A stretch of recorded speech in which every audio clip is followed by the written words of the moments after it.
अस्सलाम वालेकुम, welcome to my channel doctor Hafiza Mahak Fatima. क्या आपने कभी ऐसा एक्सपीरियंस किया है कि आपका बच्चा बिला वजह रोए जा रहा है, मुसलसल रो रहा है?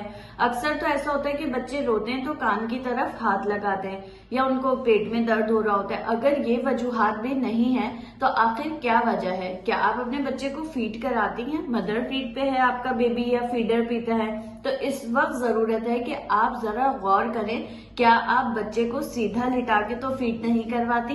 क्या बच्चे का सर ऊपर होता है जब आप फीड करवाती हैं?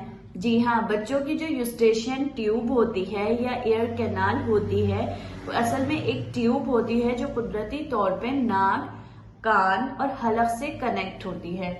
ये तीनों के प्रेशर को मेंटेन कर रही होती है। बच्चों की जो यूस्टेशियन ट्यूब या एयर कैनाल होती है ये बड़ों की बनस्बत स्ट्रेट होती है, जबकि जो बड़ों की होती है वो थोड़ी सी कर्व जा रही होती है। अब अगर आप अपने बच्चे को जो है वो फीड करवा रही हैं, रात में आपकी आंख खुली, आपने फीडर उसके मुंह में दे दिया, आपका बच्चा लेटा हुआ है, तो क्या होगा कि आपका जो फीड है वो रिफ्लेक्स करेगा, नाक के जरिए से भी जा सकता है ये पूरी एयर कैनाल में।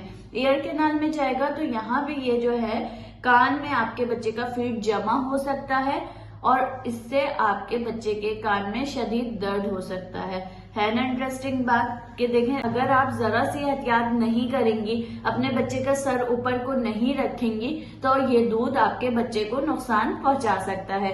तो चलिए आज डिस्कस करते हैं कि कान के दर्द की क्या क्या वजूहात हो सकती हैं। अगर आपके बच्चे के टॉन्सिल्स बड़े हुए हैं तो हो सकता है कि उसके कान में दर्द हो। जैसे कि मैंने आपको बताया कि नाक, कान और हलक का बहुत गहरा ताल्लुक होता है।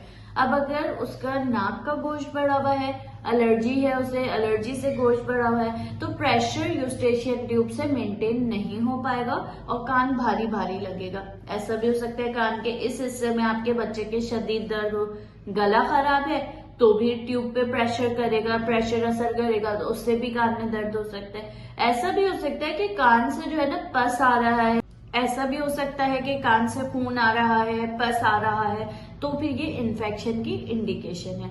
अक्सर बच्चों के कान में दर्द और कब होता है? जब उनके दांत निकल रहे होते हैं तो अक्सर कान में दर्द होता है। मम्स करवाता है कान में दर्द। अगर ये मम्स यानी कि ये पेरोटिड ग्लैंड की जो स्वेलिंग हो जाती है, अक्सर आपने देखा होगा वायरस होता है बच्चों का, यहाँ पे सूजन आ जाती है, तो उसको जो है वो यहाँ से एक नर्व जा रही होती है, वो नर्व अगर कंप्रेस होगी तो कान में उससे दर्द होगा।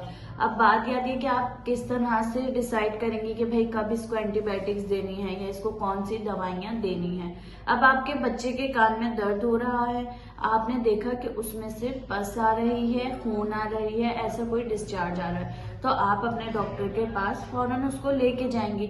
लेकिन ऐसा हो सकता है कि कान ब्लॉक हो आपके बच्चे का, उस पर जो नॉर्मल सिक्रीशन, अब जैसे देखें मुंह है हमारा, वो थूक निकाल रहा होता है, नाक से भी वैक्स निकल रही होती है, इसके अलावा हमारे आंसू मुसलसल बन रहे होते हैं, इसी तरह कान की भी अपनी कुछ सिक्रीशंस होती हैं। अगर वो ब्लॉक हो जाती हैं, ब्लॉक किस तरह होंगी? वैक्स हार्ट बन गई, उसने ब्लॉक कर दिया, तो या अगर सूजन आ गई है ईयर कैनाल पे या ईयर ट्रैप हो रही है, किस तरह से हो रही है? जैसे मैंने आपको बताया गला खराब है, नाक का गोश्त थोड़ा सा बढ़ गया है एलर्जी से, तो आपके बच्चे के कान में इससे भी दर्द हो सकता है ब्लॉकेज की वजह से। ब्लॉकेज की वजह से किसी चीज की जरूरत नहीं है, ब्लॉकेज अपने वक्त पे खत्म हो जाएगी, सिर्फ आपको पैरासीटामोल देनी है पेन रिलीफ करने के लिए। लेकिन अगर आपको ये लग रहा है कि आपका बच्चा एक्सेसिव लेथार्जिक हो रहा है, मतलब बिल्कुल ही इरिटेबल है, थकावट सा हो रहा है, मतलब बिल्कुल उसके एनर्जी लेवल्स डाउन हुए में हैं, बार बार कान को हाथ लगा रहा है, साथ साथ उसको फीवर भी हो रहा है और इसके अलावा पस या कोई ऐसा डिस्चार्ज आ रहा है येलो कलर का, तो आपको इमीडिएटली रश करना चाहिए अपने डॉक्टर के पास, क्योंकि ये हो सकता है कि ये इन्फेक्शन हो। इसके अलावा और ये हो सकता है कि आप नजर डराएं कि आपके बच्चे ने कान में कुछ फंसा तो नहीं लिया। अक्सर ऐसे पेशेंट्स आते हैं कि कान में दर्द है, कान में दर्द है, और पता ही नहीं लगता कि बच्चे ने कब मटर का दाना फंसा लिया, मोती फंसा लिया, बीज फंसा लिया। तो आपने कि अपने बच्चों को नजरों में रखा करें कि आसपास कोई ऐसी चीज तो नहीं पड़ी हो। मेरे घर में जब भी कोई चीज होती है, मैं जा रही होती हूँ, तो मुझे ऐसा लगता है कि ये चीज पड़ी हुई है, बैटरी पड़ी हुई है या ऐसा कुछ मटर का दाना पड़ा है, मोती पड़ा है, तो मैं फौरन उसे उठा लेती हूँ, क्योंकि पता है छोटे बच्चे वो कभी भी उठा के या तो मुंह में दगा लेंगे, नाक में ले लेंगे, कान में डाल लेंगे। बैटरी इतनी खतरनाक है कि आपको अंदाजा भी नहीं है कि अगर कोई बच्चा बैटरी निगल लेता है या कान में या नाक में डाल लेता है तो अंदर ही अंदर बैटरी जो है गोश्त गला रही होती है और उसका अर्जेंट ऑपरेशन की नीड होती है। तो खुदारा ये नजर दौड़ाया करें कि कहीं फर्श पे बैटरी तो नहीं पड़ी है, मटर का दाना तो नहीं पड़ा है, मोती तो नहीं पड़ा है। इंशाल्लाह इस पे भी एक वीडियो कंप्लीट में बनाऊंगी फॉरेन बॉडीज पे, यानी बच्चे जो कोई सिक्का निकल लेता है या कोई मटर का दाना बच्चे निकल लेते हैं। और बाकी ये है कि आपने ये चीज का खुदारा ख्याल रखना है कि कभी भी सीधा बच्चों को लेट के आपने दूध नहीं पिलाना है, हमेशा सर ऊपर रखना है ताकि कान के पीछे रिफ्लक्स ना हो दूध। इसके अलावा आपने किन चीजों का ख्याल रखना है, आपने ये ख्याल रखना है कि आपने फीडर भी अपना बॉयल किया हुआ हो, बच्चे के गले का मसला ना हो कोई भी। अगर बच्चे का गले का मसला होता है तब भी बच्चे के कान में दर्द होता है। अब बात याद है कि आपने डॉक्टर की तरफ कब रश करना है।